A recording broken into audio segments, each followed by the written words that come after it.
ছাদের থেকে লেমন গ্রাস নিয়ে আসলাম প্রথমবারের মতো স্যুপ বানানোর জন্য।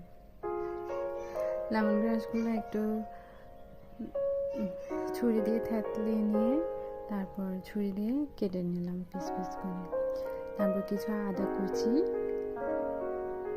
তারপর কাঁচামরিচ কুচি, টমেটো কুচি দিলাম, তারপর পেঁয়াজ কুচি দিলাম,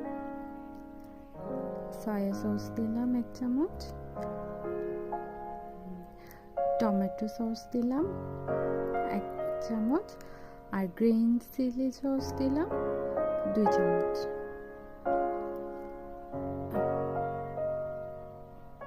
4 চামচ। তারপর চিংড়ি দিলাম, ছোট ছোট চিংড়ি মাছ, আর কর্নফ্লাওয়ার একটা কাপের মধ্যে নিয়ে পানির সাথে গুলে